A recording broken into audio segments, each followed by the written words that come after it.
Hello, everyone, and thank you for joining us on today's webinar regarding cyber liability.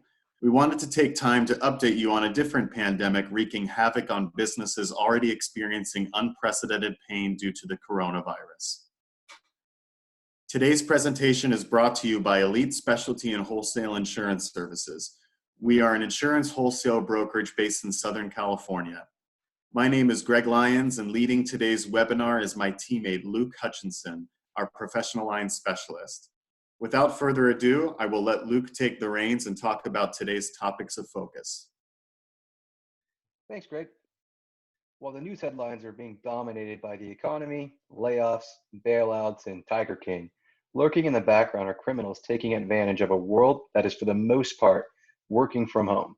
Many reporting entities have come out noting anywhere from 150% to 300% increase in cyber incidents from March to April. These are not the basement dwellers of the past. Today's criminals are well organized and well funded, allowing them to be opportunistic and sophisticated in their attacks. While past incidents have been focused on consumers, the trend today is to focus on corporations with deeper pockets. Phishing is still a common cyber threat, but now spear phishing is on the rise with sights set on senior managers. CISOs around the world have been put to the test recently as the COVID-19 pandemic has forced them to transition their workforces from the comfort of a corporate-controlled IT environment to utilizing VPN and, in some cases, home computers. In today's webinar, we will discuss the increase in enterprise ransom and double extortion events. We will also share some best practices for small businesses to beef up their cyber awareness. Today's cyber criminals, bad actors, hackers, whatever term you want to use, are well organized. Many are state-sponsored and operate out of Class A office spaces in downtown metropolitans.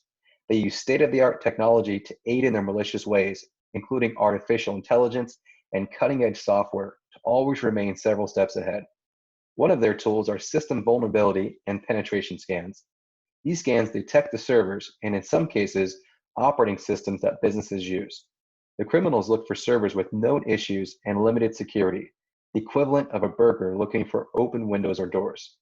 Why try 1,000 systems when you can try several thousand and penetrate those with limited security?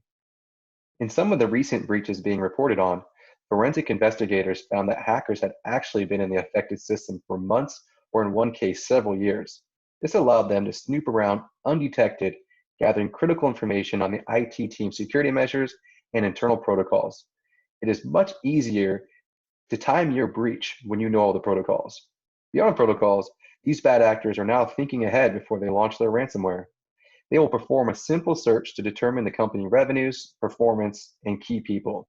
We've been seeing reports of insurance policy being reviewed to determine what limits the business carries to aid in setting a ransom value. If the bad actor knows you are insured and how much your company is willing to pay, it gives them that much more leverage.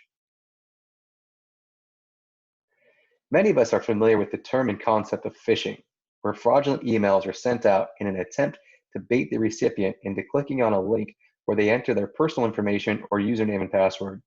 Spear phishing takes it further by identifying a specific individual in an organization and sending them detailed emails that may appear to come from an internal source.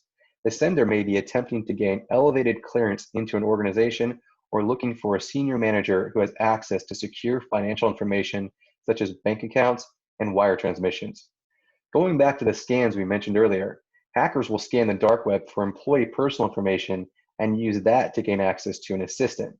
Once they breach the assistant, they will then send an email to the senior manager using the assistant's credentials, requesting information or reports that allow the bad actor to gain entry into secured areas. Whether the end goal is stealing data, setting up cryptojacking software, or preparing for a ransom demand, these criminals have the same intelligence as the business IT team. Greg, I think you had an example of a hacking email that came your way, didn't you? Yeah, Luke, before we move forward to the next slide, I'd like to chime in with some real-life examples to further illustrate your remarks on spear phishing. At my previous employer, where we only had about 150 employees, we still seem to be a target for cyber liability on a pretty frequent basis. I can think of two specific examples I remember experiencing firsthand regarding spear phishing and phishing in general. The first example I remember was a hacker that had changed one letter in our CEO's email address, which was very easy to look over because our CEO had a double R in their last name, and seeing the one R was hard to decipher whether it was their correct last name or the hacker's email address. And they'd proceed to send individual direct emails to employees asking them to do really specific tasks in our office, oftentimes ones that seemed a bit off or too personal or downright shady, if you will. Sometimes the emails impersonating our CEO would be asking people to give her, their personal information, including credit card information, to make purchases for the company on her behalf. For laptops or IT stuff we would need. And another example I remember was we had two different hackers that emailed me directly telling me they had some of my personal information, including documents like bank information, my social number, photos and video images that they may have taken off of my smartphone or computer, and then they requested I send them money to make the problem go away. Sometimes the messages that you get, they're so real, or they seem so real, that you may actually think they have some of your info. So I had to get our IT and human resources team involved to quickly defraud the situation. But it was scary stuff. I've definitely seen firsthand that these cyber threats really do exist. Thanks, Greg. Oh, the days of traveling, logging on to questionable Wi-Fi, and making it easy for hackers to access our mobile devices is something I miss. Dang you, coronavirus. While most of us miss being able to travel and see the sights, the rise in the number of mobile devices being used for work has increased sharply in the first quarter of 2020, and the criminals operating in the dark have taken advantage, as tablets and cell phones are now at the top of the list when it comes to breach devices. As if it wasn't hard enough for corporate IT teams to stay current with advanced technology and well-funded cyber criminals, there are now a whole host of new areas to lose sleep over. Cloud hosting and storage systems have become a new area of concern. In recent publicly disclosed breaches, including home security company Wise Labs out of Seattle, several companies have chided at the fact that their web hosting service was not responsible for the security of their data. These unlocked cloud servers provide easy access for hackers into an endless goldmine of private information, and the burden falls on the owner of the data to deal with the fallout. Working from home is not a new concept. However, the rush to a 100% remote environment as a result of stay-at-home orders has left many companies with outdated and overworked VPN systems. Combine that with employees using their personal home computers, and voila, your business is now that much easier to breach. It's not that home computers are without security, it's just that they are not as locked down as much as they are in the office corporate IT environment. To make matters worse for your CISOs of the world, employees working from home are much more likely to click on a link or website that they otherwise would have avoided if they were still in the office. Just like the swift chaos caused by COVID-19, enterprise ransomware has taken the corporate world by storm over the last 12 months, and all indications show it is here to stay.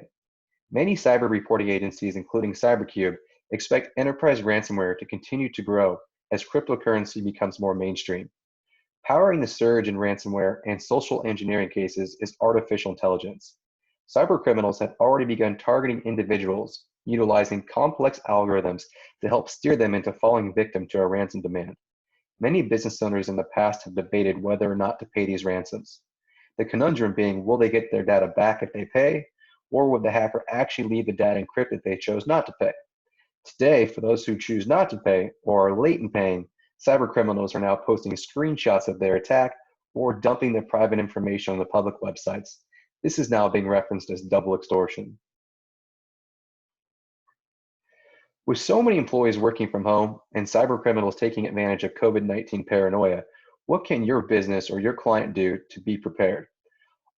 Our security experts would tell you to consider keeping your staff informed and trained on the latest threats so they know what to avoid.